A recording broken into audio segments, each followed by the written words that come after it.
오늘 수요 집회 분위기가 조금 평소와 다르죠, 그렇죠?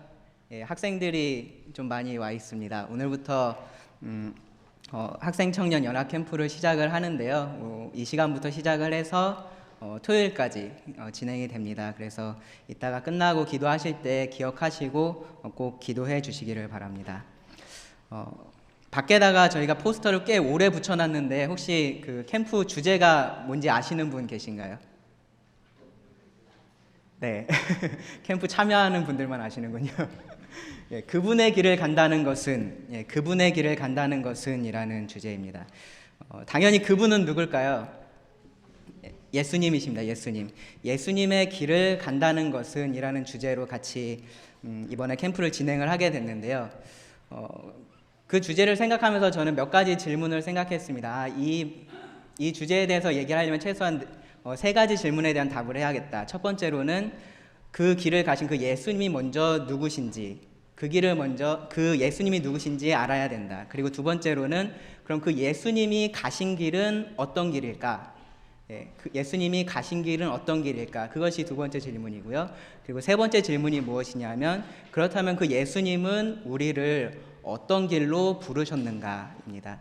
그래서 그 세 가지 질문에 대해서 저희가 캠프를 통해서 쭉 말씀을 나눌 것인데요. 오늘 이 자리에 계신 성도님들은 그 중에 첫 번째 질문에 대한 답만 안타깝게도 들으실 수 있습니다. 원하시면 캠프를 따라오시면 계속 들으실 수 있는데 회비를 내셔야 됩니다. 첫 번째 질문에 대해서 오늘 같이 나누기를 원합니다. 예수님이 누구신가?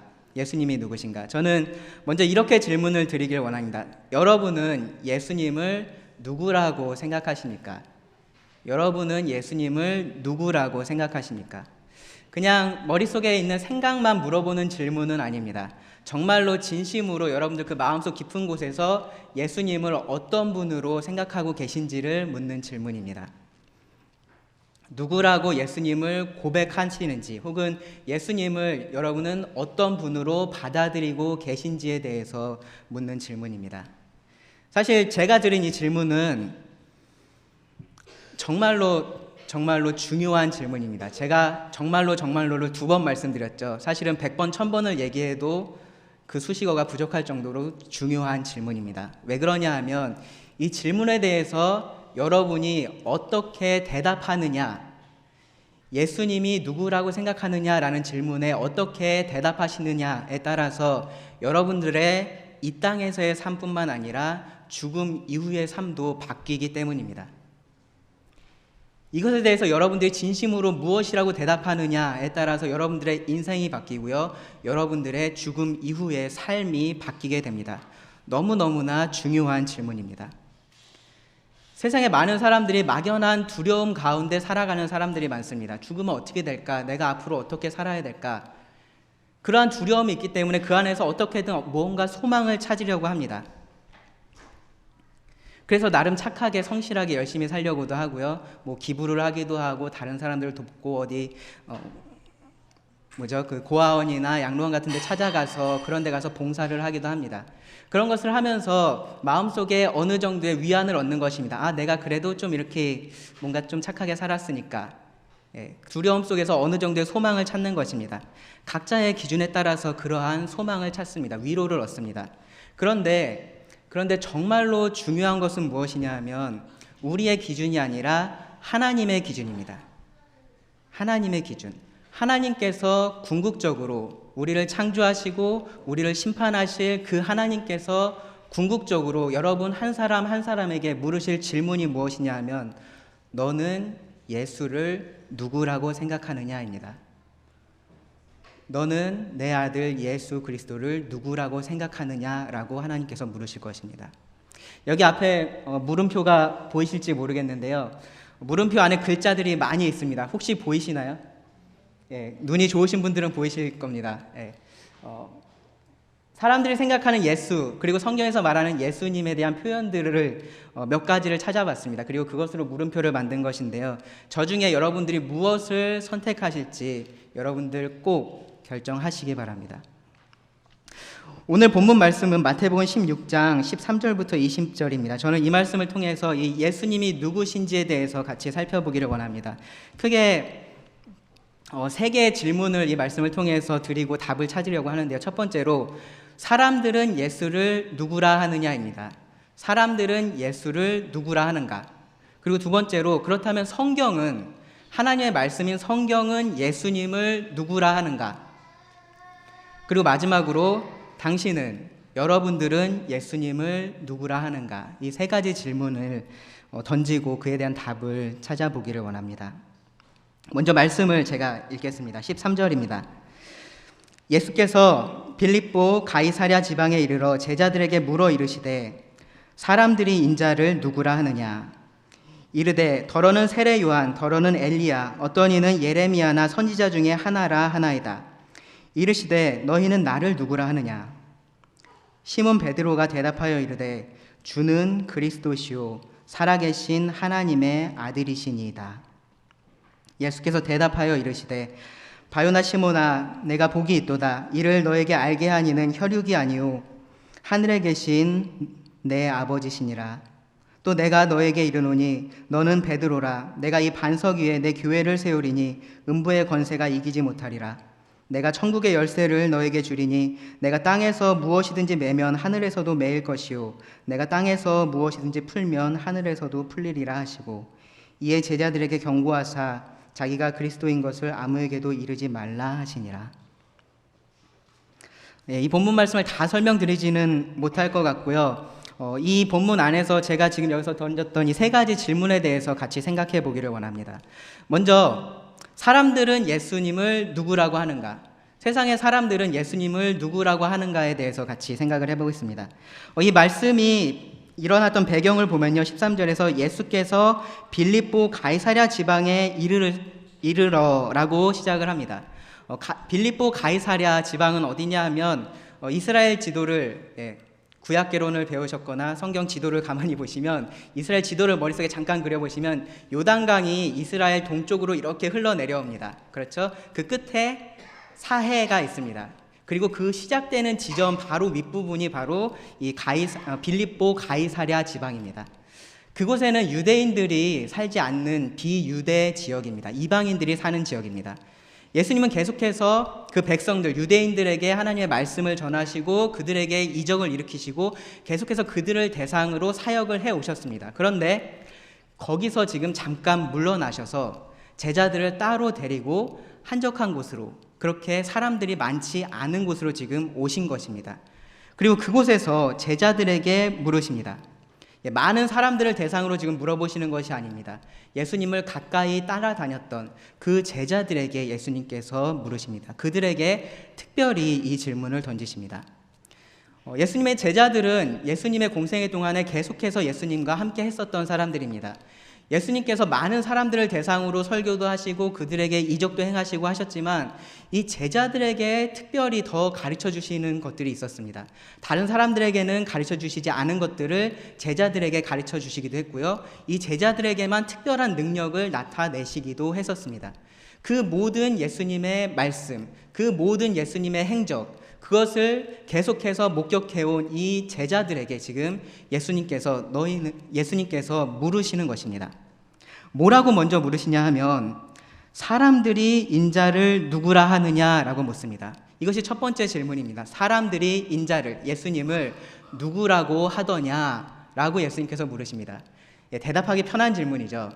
나한테 물어보면 사실 대답하기 어려운데 딴 사람들 얘기는 우리가 하기 쉽잖아요.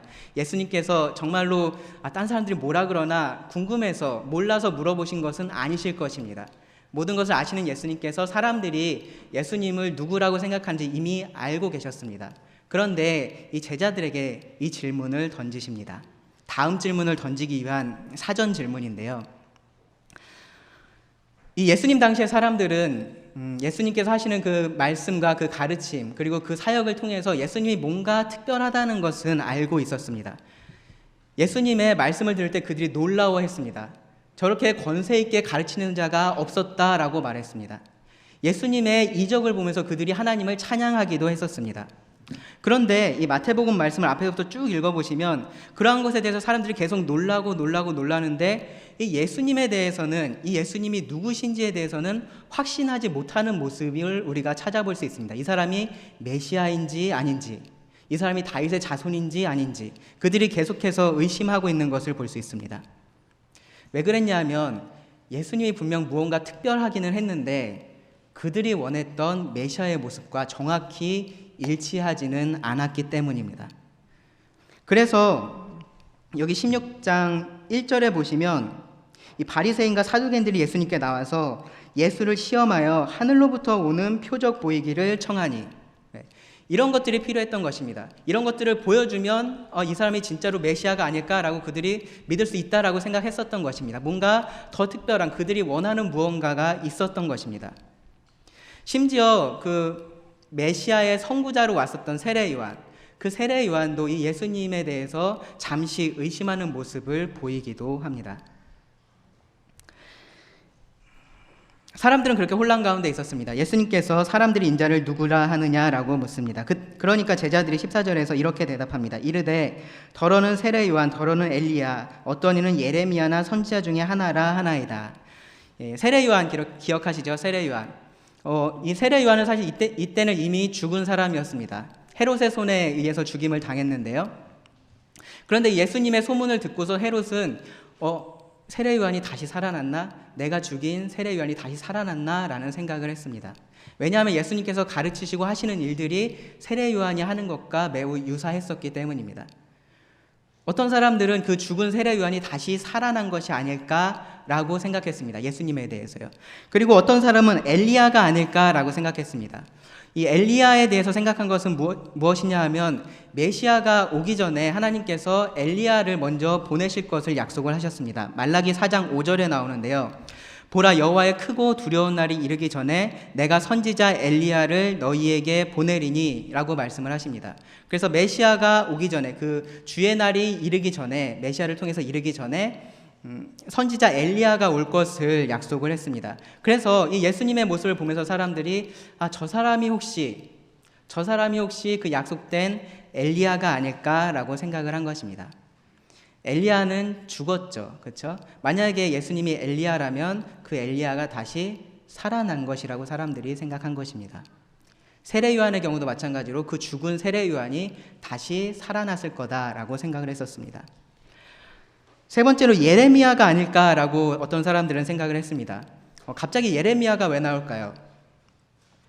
그 당시에 유대인들이 가지고 있었던 전설과 같은 이야기가 있습니다. 외경에 기록되어 있는 부분인데요. 어떤 내용이냐 하면 이 예레미야가 성전에 있는 언약궤와 분향단을 가져다가 느보산 어디엔가 그것을 숨겨둡니다. 왜 그랬냐 하면 그때 이제 이스라엘이 침략을 받아서 완전히 포로로 잡혀가고 그 성전이 더럽혀질 것을 예레미야가 알았기 때문입니다. 제가 드리는 말씀 실제로 그랬다라는 게 아니라 그 유대인들의 전설에, 그들의 외경에 그렇게 기록이 되어 있다라는 것입니다. 그렇게 될 것을 생각해서 그것을 느보산에 감춰뒀고, 그리고 언젠가 그 예레미야가 다시 와서 그 언약궤와 분향단을 성전의 그 원래 장소에 둘 때가 오게 되는데, 그 이후에 메시아가 온다라는 것이 그들이 가지고 있었던 전설 같은 이야기였습니다. 그래서 혹시 이 예수님이 그 예레미야가 아닐까라고 사람들이 생각했었던 것입니다. 지금 세례 요한, 엘리야, 예레미야, 지금 여기에서 어떠한 공통점들이 보이십니까? 마지막으로 선지자 중에 하나라고 말합니다. 선지자 중에 하나. 그냥 선지자가 아니고요. 누가복음에 따르면은 선지자 중에 하나가 부활한 것이다 라고 말했다라고 합니다. 선지자 중에 하나가 부활했다. 결국 사람들은 예수님에 대해서 세례 요한, 엘리야, 예레미야, 선지자라고 생각하면서 이 예수님이 무언가 특별한 것이 있기 때문에 메시아와 어떤 식으로든 관련이 있지 않을까라고 생각을 했었습니다. 그리고 예수님께서 하시는 그런 놀라운 일들을 보면서 정말로 죽은 그런 놀라운 선지자들이 다시 우리에게 돌아온 것이 아닐까라고 생각을 했었습니다. 그런데 그들은 예수님을 메시아라고는 생각하지 않았습니다. 예수님을 메시아와 가깝게는 생각을 했지만 예수님을 메시아로서 생각하지는 않았습니다. 예수님 시대에 예수님을 직접 봤던 사람들이 그랬었던 것처럼 오늘날을 사는 우리들도, 많은 사람들도 이 예수님에 대해서 다양한 생각들을 가지고 있습니다. 어떤 사람은 예수라는 인물은 그냥 만들어낸 거다, 허구다, 그런 사람 없었다라고 말하기도 합니다. 어떤 사람은 예수님을 그 당시에 사회운동을 지도했었던 그러한 사람으로 말하기도 합니다. 어떤 사람은 예수님을 기독교의 창시자 정도로 말하기도 합니다. 어떤 사람은 예수님에 대해서 성인이다, 참 도덕적으로 깨끗하고 올바른 삶을 살았던 사람이다 라고 말합니다. 예수님에 대해서 좋은 말들을 하는 사람들이 많이 있습니다. 하지만 그 예수님에 대해서 메시아라고 말하지 않는다면 아무리 예수님을 좋게 이야기해도 그에게 아무런 유익이 없습니다. 아무리 이 예수님을 인간으로서 최고의 위치에, 정말로 이 땅에 살았던 인간 중에 최고다라고 말할지라도 그 예수님을 메시아로서 인정하지 않는다면, 메시아로서 받아들이지 않는다면 그것이 그에게 아무런 도움도 되지 않습니다. 사람들이 생각하는 예수님은 이렇습니다. 그러면 성경은 예수님을 뭐라고 말할까요? 16절에 보시면 시몬 베드로가 15절에 보시면 예수님께서 다시 이렇게 물으십니다. 이르시되 너희는 나를 누구라 하느냐? 그래 사람들은 나에 대해서 그렇게 말한다고 하자. 그럼 그동안 나와 가장 가까이 있었던, 내가 하는 모든 가르침을 듣고 내가 하는 모든 그 이적을 맛보았던 너희는 나를 누구라 하느냐라고 예수님께서 물으십니다. 그러자 16절에 시몬 베드로가 대답하여 이르되, 시몬 베드로가 대답합니다. 시몬 베드로가 대답을 했지만 사실은 제자들이 대답한 것과 같습니다. 왜냐하면 이 시몬 베드로는 항상 그 제자들의 어떤 대변인으로서의 역할을 했었기 때문에 그런데요. 예수님에 대해서 시몬 베드로가 대답을 합니다. 뭐라고 대답을 하냐 하면 주는 그리스도시요 살아계신 하나님의 아들이시니이다 라고 대답을 합니다. 주는 그리스도시요 살아계신 하나님의 아들이시니이다. 베드로가 말했으니까 맞는 말이겠죠. 꼭 그렇지 않습니다. 이 말이 맞는 말인지 틀린 말인지 우리가 확인을 해봐야 됩니다. 17절에 보시면 예수께서 대답하여 이르시되 바요나 시몬아 네가 복이 있도다. 이를 너에게 알게 하신 이는 혈육이 아니요 하늘에 계신 내 아버지시니라. 시몬 베드로의 이 고백, 주는 그리스도시요 살아계신 하나님의 아들이시니이다 라는 이 고백은 하나님께서 베드로에게 알게 하여 주신 사실입니다. 하나님께서 베드로에게 드러내 주신 놀라운 진리의 말씀입니다. 그냥 베드로가 자기가 열심히 연구해서 알아낸 것이 아닙니다. 계속해서 보다 보니까 그런가 그랬던 것이 아닙니다. 하나님께서 베드로에게 알게 하신 것입니다. 그럼 이 대답에 대해서 우리가 조금 더 생각해 볼 필요가 있습니다. 첫 번째로 주는 그리스도시다. 예수님은 그리스도다라고 고백을 합니다. 예수님은 그리스도이십니다. 마태복음을 앞에서부터 쭉 읽어보시면요, 이 그리스도라는 말이 사실 여러 차례 사용이 되었습니다. 예수님에 대해서 그리스도다라는 표현들이 계속해서 있어 왔습니다. 그런데 단 한 번도 어떤 인물을 통해서 예수님이 그리스도로 언급되지는 않았습니다. 항상 마태가 예수님에 대해서 그리스도라고 썼지 그 예수님과 함께 있었던 사람들이 예수님에 대해서 그리스도다라고 말하지 않았습니다. 그런데 지금 이때 처음으로 시몬 베드로가 예수님에 대해서 주님이 그리스도이십니다. 주님이 바로 그 메시아이십니다. 하나님께서 약속하신 메시아이십니다 라고 고백을 한 것입니다. 그리스도, 메시아 같은 말입니다. 기름 부음을 받은 자라는 의미입니다. 구약 성경에 보시면 특별히 어떠한 특별한 직무를 맡은 사람을 세울 때 특별한 위치에 있는 사람이 이렇게 기름을 부음으로써 그 사람을 세워줬던 것을 볼 수 있습니다. 그 직위의 중요성, 그 일의 중요성을 강조하는 것인데요. 구약 성경에 크게 세 부류의 사람들이 이렇게 기름 부음을 받아서 세워졌습니다. 제사장이 그렇게 세워졌고요, 선지자가 그렇게 세워졌고, 그리고 마지막으로 왕들이 그렇게 세워졌습니다. 예수님은 하나님의 그리스도, 하나님의 기름 부음 받은 자로서 이 세 가지 직무를 모두 수행하셨습니다. 예수님은 제사장으로 이 땅에 오셨습니다. 하나님과 우리 죄인들, 하나님과 우리 죄인 사이의 유일한 중보자, 그 제사장이 되신 분이 바로 예수님이십니다. 예수님은 하나님의 선지자로서의 역할을 하셨습니다. 하나님의 말씀을 하나님의 권위로 선포하셨습니다. 그리고 예수님은 왕이셨습니다. 약속된 다윗의 자손으로 이 땅에 오셨고요. 궁극적으로 영원한 나라에서 다스릴 왕이십니다. 그 나라는 어떤 의미에서는 이미 이 땅에서 시작이 되어가고 있고요. 예수님께서 이 땅에 오실 때의 온전한 모습이 우리들에게 드러날 것입니다.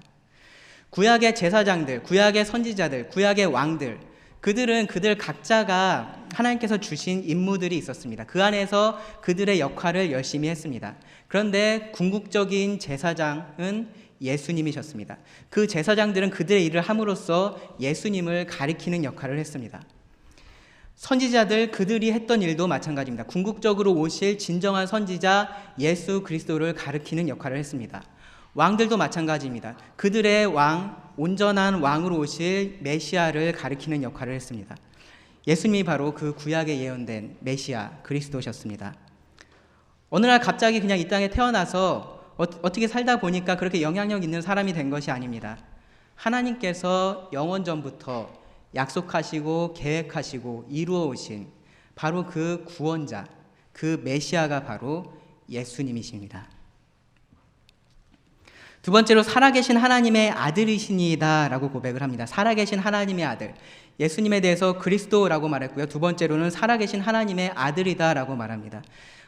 제가 아마 설교 시간에 여러 차례 말씀드린 것 같은데요. 이 하나님의 아들이라는 표현, 하나님의 아들이라는 표현은 하나님의 속성을 가지고 있다라는 말입니다. 하나님의 속성을 가지고 있다. 하나님의 속성을 누가 가지고 있을까요? 하나님이 가지고 계시죠. 그래서 하나님의 아들이다라는 표현은 예수님이 하나님과 동등되신 분이시다라는 의미입니다. 우리도 하나님의 아들이죠. 저도 하나님의 아들이고 이 자리에 구원받으신 분들 하나님의 아들이십니다. 하나님의 딸들이십니다. 하나님의 자녀들입니다. 그런데 우리는 어떻게 하나님의 자녀들이 되었습니까? 입양됐죠. 그렇죠? 우리는 입양되었습니다. 그런데 궁극적으로 하나님의 아들이신 분은 오직 예수 그리스도이십니다. 이 표현이 의미하는 것을 유대인들은 분명히 알고 있었는데요. 그 요한복음 5장 18절에 보시면 이런 말씀이 있습니다. 유대인들이 이로 말미암아 더욱 예수를 죽이고자 하니 이는 안식일을 범할 뿐만 아니라 하나님을 자기의 친아버지라 하여 자기를 하나님과 동등으로 삼으심이로라. 하나님을 자기의 친아버지라고 하는 것, 자신을 하나님의 아들이라고 하는 것, 그것은 곧 하나님과 자신을 동등한 위치에 놓는 것이었습니다. 유대인들은 그것을 알았고요. 그것 때문에 예수님께서 지금 신성모독을 하고 있다라고 생각을 해서 예수님을 죽이려고 했었습니다. 예수님은 하나님의 아들이십니다. 예수님은 하나님이십니다. 예수님의 또 다른 이름, 임마누엘이라는 이름이 있습니다. 임마누엘, 우리와 함께 계시는 하나님입니다. 하나님, 우리와 함께 계신 하나님. 예수님은 인간의 몸을 입고 이 땅에 오셨지만 그렇다고 하나님이시기를 포기하신 것은 아니었습니다. 여전히 예수님은 완전한 하나님이셨습니다.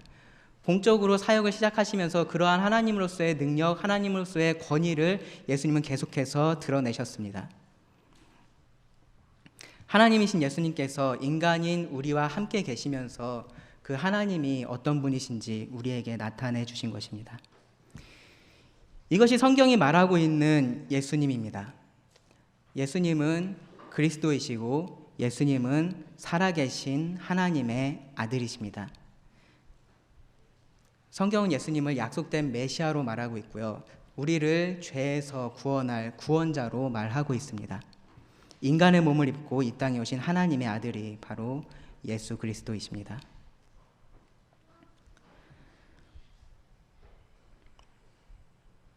마지막으로 이 질문을 여러분들에게 드리길 원합니다. 여러분은 예수님을 누구라고 생각하십니까? 여러분은 예수님을 누구라고 생각하십니까? 처음에 세상 사람들이 말하는 예수님이 있었습니다. 그리고 제가 성경에서 말하는 예수님이 어떤 분이신지 말씀을 드렸습니다. 정말 중요한 것은 무엇이냐 하면 여러분들이 예수님을 누구라고 생각하고 있느냐라는 것입니다. 처음에 말씀드린 그 세상 사람들과 같은 생각을 가지고 계신지, 아니면 성경에서 말하는 예수님을 받아들이고 계신지, 그것이 중요합니다. 여러분들의 이 대답에 여러분들의 삶이 달려 있습니다. 여러분들의 남은 삶이 달려 있고요. 여러분들의 영원한 삶이 달려 있습니다. 베드로가 그랬던 것처럼 우리가 스스로 찾아낼 수 있고 인정할 수 있는 답은 아닙니다. 주는 그리스도시요 살아계신 하나님의 아들이십니다 라는 고백이 우리가 스스로 인간적으로 할 수 있는 일이 아닙니다. 고린도전서 2장 14절 말씀에 보시면 이렇게 기록되어 있습니다. 육에 속한 사람은 하나님의 성령의 일을 받지 아니하나니 이는 그것들이 그에게는 어리석게 보이며 또 그는 그것을 알 수도 없나니 그러한 일은 영적으로 분별되기 때문이라. 육에 속한 사람은 하나님의 성령의 일을 받지도 않고요. 그리고 그것을 알 수도 없다라고 말합니다. 육에 속한 사람이 누구입니까? 모든 사람들이 육에 속한 상태로 이 땅에 태어납니다. 그 모든 사람들이 하나님에 대해서, 이 영적인 진리에 대해서 알 수가 없다라는 것입니다. 알려고 하지도 않습니다. 받지도 않습니다. 자연 상태의 우리들은 다른 말로 하면 죄악된 상태에 있는 우리들은 성경이 말하는 우리의 상태를 인정하려고 하질 않습니다. 나는 죄인이 아니니까 죄 용서는 필요 없다라고 생각을 합니다. 나는 지금 어떤 위험에 처해 있지 않으니까 나한테는 구원자가 필요 없다라고 말합니다. 내 갈 길은 내가 잘 알고 내가 다 알아서 할 수 있다라고 생각하기 때문에 내 삶에 인도자가 필요 없다라고 말합니다. 내 삶의 주인이 나고 나의 행복이 최우선이기 때문에 하나님은 필요 없다라고 말합니다. 우리가 오늘 이 집회를 시작하면서 처음에 불렀던 찬양을 기억하십니까? 예수님은 누구신가? 라고 하면서 계속해서 대답을 합니다. 우는 자의 위로가 됩니다. 내가 울고 있지 않다고 생각하면 예수님은 위로자가 아닙니다. 내가 지금 지옥을 향해서 가고 있다라고 생각하지 않으면 예수님은 구원자가 아닙니다. 내가 병자라고 생각하지 않으면 의사가 필요 없는 것입니다. 자연 상태의 우리들이 그렇습니다. 성경에서 말하는 우리들의 상태를 인정하지 않습니다. 성경에서 우리는 죄인이라고 말합니다. 모든 사람이 하나님을 떠났다라고 말합니다. 스스로 구원을 얻을 수 없다라고 말합니다. 그런데 우리는 그것을 알지 못합니다. 보지 못합니다. 영적인 시각장애인들이 되어 있는 것입니다. 무엇이 진실이고 무엇이 현실인지, 무엇이 거짓인지를 분별하지 못하는 것입니다. 그런 자들의 눈을 뜨게 하시고 보게 하시고 알게 하시는 분이 바로 하나님이십니다. 여기 예수님께서 그렇게 말씀하셨습니다. 이를 너에게 알게 하니는 혈육이 아니요 하늘에 계신 내 아버지시니라. 그 하나님 앞에 겸손히 나와서 도우심을 구하는 것이 우리가 할 일입니다. 그때에 우리의 진정한 삶이 시작이 됩니다. 그것이 복된 삶입니다. 세상에 많은 사람들이 기독교를 여러 많은 종교들 중에 하나라고 생각을 합니다. 그래서 종교는 삶의 일부가 돼야지 그것이 전부가 되면 너 큰일 난다 라고 말합니다. 그런데요, 성경에서 말하는 이 예수님을 한번 생각해 보십시오. 이 예수님을 성경에서 말하는 대로 믿고 받아들였다면 이 예수님이 우리 삶의 전부가 되어야 하지 않겠습니까? 그것이 옳은 길이 아닙니까? 여러분은 예수님을 누구라고 생각하고 계십니까? 기도하시고 말씀을 드리겠습니다.